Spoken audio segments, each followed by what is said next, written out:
Hey yo, it's your boy Monster Man Rocco. It's your boy Swagger Rock. This is Snack the Ripper. And you have to go, you don't know. This is Master Ace. You are now rocking with the best. Breaking Records Radio. Breaking Records, man. Breaking Records Radio. Breaking Records Radio. Breaking Records. Breaking Records. Breaking Records Radio. Let's go. Breaking Records Radio. Press 5-9. Breaking Records Radio. Breaking Records, man. Radio is like the place to be. I don't fuck strange music, dude.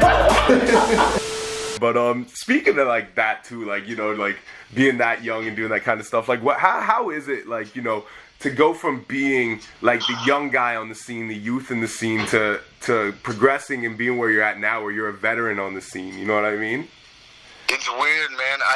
It's weird. Like, some of the new stuff now, I actually said the other day, like, I'm trying to get more familiar with what's going on because it all goes so quick and you really don't even feel any different, to be honest. Like, it's crazy. Like, I don't really feel any different than I did back then. But then sometimes I'll catch, like, if I'm talking to, like, a younger artist or whatever, like, I'll catch, like, the nervousness in their eyes or, like, the way they're looking at me or whatever, and I'll be like, damn, like, that's the way I was, like, I felt talking to, like, class and them, like, and then it'll kind of hit me, like, damn, like, when I see them acting a certain way or, like, you know what I mean, they're trying to watch what they say or their nervous energy, they're like, you know what I mean? Yeah. It kind of, like, feels like, damn, this really came full circle, like, that was me, and I think it just takes, like, little scenarios like that to happen for me to sometimes realize it, but like all in all, man, I don't feel any different. Like, I feel like I'm at my best right now. Yeah. Like, I don't know, I'm still just going, man. Like, that's it. You still kind of feel like sometimes when you're around certain people, you are still the young guy on the scene? If I'm around like class and them, yeah, of course. And I feel like, man, one day I forget what we were doing. It was like a bunch of us there, and he said something like, yeah, all the new guys go first or something. I was like, at this point, I'm like 28. Like, bro, I've known you for like 15 years. What do you mean, new guys? I was like, so definitely, like, if you're around older people, then yeah, it still hasn't changed. Like, I think people like, man, time goes quick, and you don't feel any different, you know? Yeah, it's crazy, man. And actually, before we do move on to just talking about like the young scene and the older scene, I was just curious. When I was out touring on the East Coast, what was it, like a year and a half, 2 years ago? We had a group opening up for the tour, a few shows, and there was this dude who had his song that was really doing well. I was just curious if you're familiar with him, but Skot. Yeah.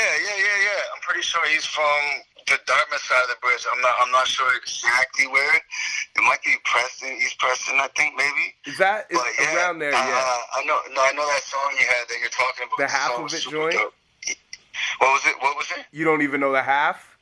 Yes, yeah, that's it. Yeah, Pat Stay showed me that actually. Yeah. Yeah, that song is super fire. Super fire. Yeah, it's a big joint, man. Shout out to Skot, man. He's a cool dude. Yeah, sir. Yeah, man. You know, I like the way you guys work on the East Coast, man. You know, you guys got a community out there. You know, I feel like here in Toronto there's a lot of segregation in our hip hop scene. Yeah, I can see that. It's a big city, but you know, here the only unfortunate thing is like we don't have a lot. Like, you guys have a lot to look to who have like made it worldwide. Like, a lot of people here quit because no one has done it, and they can't really look at someone who's done it or hear stories and get that inspiration, so they quit, you know? Yeah.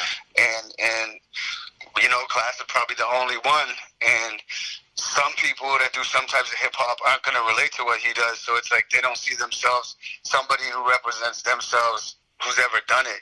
So, you know, sometimes it's tough. It's tough, right? Yeah. Definitely, but you guys got a lot of talent out there, man, and you know, it's you know, I'm just excited to see what the East Coast brings, and you know, you guys, someone from the East is gonna pop, man, and I think it's gonna be a good 10 years, man. Yeah, like our city's growing crazy right now too. Like, bro, there's like huge buildings like every day now. Like, our city's gonna grow population, like it's going crazy. Yeah. And then it's gonna happen because we're gonna have the amount of people to support. You know what I mean? And we're gonna have just the amount of people to make enough noise so that it mixes out to the rest of the world. I think you'll see something cool in the next like 10 years, man. I think you'll see something super cool. I think so too, man. I seen a lot of cranes while I was out there. You know, it almost reminiscent of Toronto. So I seen you guys are building, and you're a port city too. So it only makes sense that you guys are expanding. Yeah, man. Yeah, I think. I don't know.